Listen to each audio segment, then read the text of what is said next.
আসসালামু আলাইকুম। আশা করি সবাই ভালো আছেন। আজকে একজন খামারের বাড়িতে কোয়েল পাখির বাচ্চা দিয়ে আসলাম। আর সেই সঙ্গে তার বাড়িতে কী রয়েছে সেগুলো দেখে আসলাম। আর যার বাড়িতে আজকে আমি এই কোয়েল পাখির বাচ্চাগুলো দিয়ে এসেছিলাম, তো এই কাকা মূলত এর আগে আমার বাড়িতে এসেছিল। এখান থেকে ১ম আমি যে চীনা হাঁসের বাচ্চা বিক্রি করেছিলাম, তো আমার কাছ থেকে কাকা ১ম নিয়ে গিয়েছিল। আজকে কয়েকটা বড় কোয়েল পাখির বাচ্চা আমার কাছে অর্ডার করেছিল। আর এই বাচ্চাগুলো নিয়ে গিয়ে তার খামারে দেখে আসি। মূলত এই কাকা অনেক দিন ধরে অনেক কিছু তার বাড়িতে পালন করতেছে। তো এর আগে আমাকে তার বাড়িতে যাওয়ার জন্য অনেকবার বলেছিল। অবশেষে আজকে কোয়েল পাখির বাচ্চা নিয়ে তার বাড়িতে চলে যাই। আর এর আগে যখন চীনা হাঁসের বাচ্চা আমার কাছ থেকে নিয়েছিল, তো সেই সঙ্গে কয়েকটা কোয়েল পাখির বাচ্চাও নিয়েছিল। আজকে আবার নতুন করে আমার কাছে ১৫টা বাচ্চার অর্ডার করেছিল। তো এই বাচ্চাগুলো নিয়ে আজকে আমি তার বাড়িতে চলে যাই। আজকে যে বাচ্চাগুলো কাকাকে দিব, তো এই বাচ্চাগুলোর বয়স ৪০ দিন প্লাস। হয়তো এই বাচ্চাগুলো আর মোটামুটি ৫ থেকে ৭ দিনের মধ্যে ডিম দিতে পারে। তো এমন বাচ্চা আজকে আমি এই কাকাকে ডেলিভারি দেবো।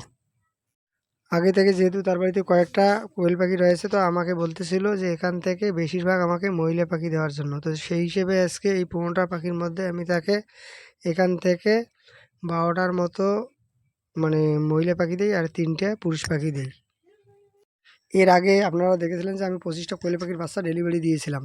আর যেখানে এর আগে বাচ্চাগুলোকে ডেলিভারি দিয়েছিলাম, তো সেখানে আমি খাঁচাটা রেখে আসি। আর এজন্য মূলত আজকে যেহেতু খাঁচাটা আমার কাছে নেই, তো আজকে এই বাচ্চাগুলোকে আমি ব্যাগে ভরে নিয়ে যেতেছি। যদিও বা ব্যাগে বাচ্চাগুলোকে ভরিয়ে নিয়ে যাওয়া ঠিক নয়। এর ফলে হয়তো গরম আটকে বাচ্চাগুলোর সমস্যা হতে পারে। যেহেতু খাঁচাটা নেই, তো বাধ্য হয়ে ব্যাগের মধ্যে এই বাচ্চাগুলোকে ভরিয়ে নিয়ে গেলাম।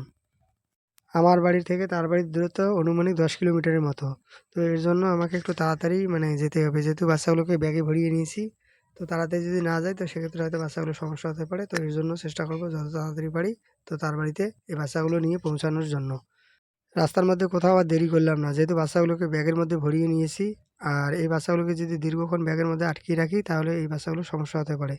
তাড়াতাড়ি চলে আসলাম। আর বাড়ির গেটের সামনে চলে এসে হর্ন মারার সঙ্গে সঙ্গে কাকা বাইরে বেরিয়ে আসে।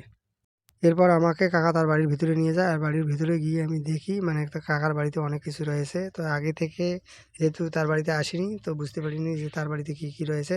তো ১ম এসে যখন দেখলাম অনেক কিছু তার বাড়িতে আছে, তো দেখে আমার খুবই ভালো লাগলো। এখানে এসে ১ম এই দেখলাম গিনি পিগ। তো এরপর এখানে দেখলাম খরগোশ। তো এখানে আর কী রয়েছে, তো সেগুলোও পরবর্তীতে ঘুরে, ঘুরে দেখলাম। আর কী রয়েছে সেটাও আপনাদেরকে নিশ্চয়ই এই ভিডিওর মাধ্যমে জানাবো। গিনি পিগগুলোকে দেখে খুবই ভালো লাগে। এরপর এখানে যে খরগোশগুলো রয়েছে, তো এগুলো খুবই সুন্দর। এগুলোকে দেখে অনেকটাই ভালো লাগে।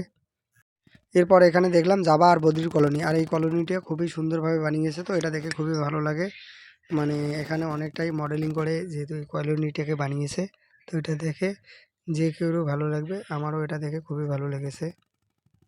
কলোনি দেখে আসার পর আমার নজরে পড়ে আমার কাছ থেকে যে চীনা হাঁসের বাচ্চাগুলো নিয়ে এসেছিলো, তো সেগুলো। আর সেগুলো মূলত এখানে যে হিসেবে বড় হওয়ার কথা ছিল, তো সেই হিসেবে বড় হয়নি। তো কাকাকে বললাম এই বাচ্চাগুলোর জন্য একটু ট্রিটমেন্ট করার জন্য। এরপর দেখলাম অনেকগুলো ঠাকুর একসঙ্গে রয়েছে। আর তারপরে দেখলাম কাকার বাড়িতে যে কবুতরগুলো আছে সেগুলো। আর এরপরে দেখেছি কাকার বাড়িতে যে রাজহাঁসগুলো রয়েছে, তো সেগুলো। কাকা খুবই ভালো মানুষ, তো সব কিছু আমাকে সুন্দরভাবে ঘুরিয়ে, ঘুরিয়ে দেখিয়েছিল। এরপর আমি যে বাচ্চাগুলো নিয়ে এসেছিলাম, তো সেগুলো এখানে দিলাম। আর আগে থেকে যেহেতু এই বাচ্চাগুলোর জন্য ঘর বানিয়ে রেখেছে, আর যে ঘরে এই বাচ্চাগুলোকে রাখার জন্য বানিয়েছে, তো এটা মূলত মাটির ফ্লোর। আর এই মাটির ফ্লোরে যদি এই বাচ্চাগুলোকে রাখে, তাহলে বাচ্চাগুলো ঠান্ডা লাগতে পারে। তো এই জন্য কাকাকে বললাম কীভাবে এই বাচ্চাগুলোকে রাখবে। সব কিছু এখানে কাকাকে সুন্দরভাবে বুঝিয়ে দেওয়ার পর, তো এরপরে কাকা আমাকে টাকাটা দেয়। আজকের ভিডিওটা আপনাদের কেমন লেগেছে একটু কমেন্ট করে জানাবেন। ভিডিওটা যদি ভালো লাগে ভিডিওতে একটা লাইক দিবেন। আজকে এই পর্যন্ত, দেখা হবে অন্য কোনো ভিডিওতে। ততক্ষণ পর্যন্ত ভালো থাকুন, সুস্থ থাকুন। আসসালামু আলাইকুম।